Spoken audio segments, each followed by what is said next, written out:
सांस्कृतिक और निजातीय रूप से हमारे सबसे नज़दीकी पड़ोसी देश कहे जाने वाले नेपाल में एक पुरानी परंपरावादी एक सत्ता का अंत हुआ है और एक नए विचारधारा के कहे जाने वाले एक सत्ता का पदार्पण हुआ है, जिसके प्रमुख बालेंद्र शाह है।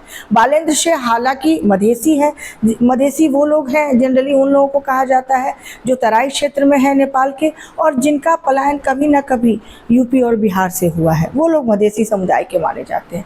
लेकिन जितनी भी, अगर आपने देखा होगा, जब से राजशाही के अंत के बाद जितनी भी सत्ता में वहाँ से पीएम बने शासक हुए, उन्होंने हमेशा चाइना को सपोर्ट किया और चाइना ने उनको सपोर्ट किया। लेकिन शायद पहली बार है जो बालेंद्र शाह ने इन दोनों के बीच, चाइना और इंडिया के बीच सत्ता के संतुलन की बात को समझेंगे शायद, क्योंकि कहीं भी बालेंद्र शाह ने अपने बयानबाजी में, अपने कैंपेन में कहीं भी चाइना को डायरेक्ट उन्होंने सपोर्ट नहीं किया है। लेकिन एक और दूसरी तरफ देखा जाए तो उन्होंने हमेशा अपनी बयानबाजी में, जितने भी कैंपेन्स हुआ, उन्होंने भारत विरोधी बयानबाजी किया है। हमेशा कुछ विवादों को लेकर हमेशा वो कट्टर रहे हैं। लिपू लेक विवाद है, लुम्पिया धोरी विवाद है, काला पानी है, सिलीगुड़ी कॉरिडोर, जितने भी ये हैं उनको लेके वो काफ़ी कट्टर रहे हैं।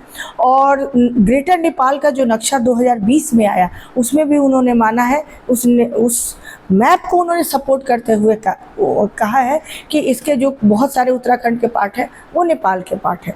तो हालांकि उन्होंने कहीं ना कहीं इंडिया विरोधी काफ़ी बयान दिया है। लेकिन कहा जाता है, शासन की एक सबसे बड़ी परिभाषा के रूप में लिया जाता है कि बयानबाजी और शासन कला दो अलग अलग चीज़ें हैं। बयानबाजी हमेशा सत्ता लेने के लिए, हासिल करने के लिए कैंपेन के दौरान की जाती है, और शासन कला का हमेशा शुरुआत जो होती है वो आपके सत्ता में आने के बाद होती है। तो अब देखने वाली बात यह है कि बालेंद्र शाह की प्रायोरिटी लिस्ट में कौन होता है।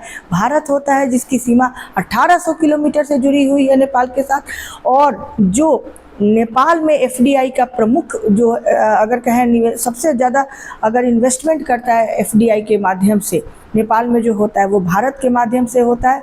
33.5% एफडीआई नेपाल का भारत के थ्रू होता है, मतलब भारत से जाता है। और केवल 12.5% का जो एफडीआई होता है वो चाइना से होता है। तो अब देखने वाली बात है कि इस नए विचारधारा, जो हमेशा अपने बयानों में कहते हैं, जिन जी के बहुत बड़े सपोर्टर रहे हैं, बहुत लोकप्रिय नेता रहे हैं, काठमांडू के मेयर रह चुके हैं, और जिन्होंने हमेशा कहा है कि करप्शन फ्री होगा, एक जवाबदेह हमारी पार्टी हमारी सत्ता में आने के बाद रहेगी, और काफ़ी उन्होंने इकोनॉमिक स्टेबिलिटी की बात की है। तो देखने वाली बात है कि अब भारत और नेपाल के बीच कैसे संबंध रहते हैं।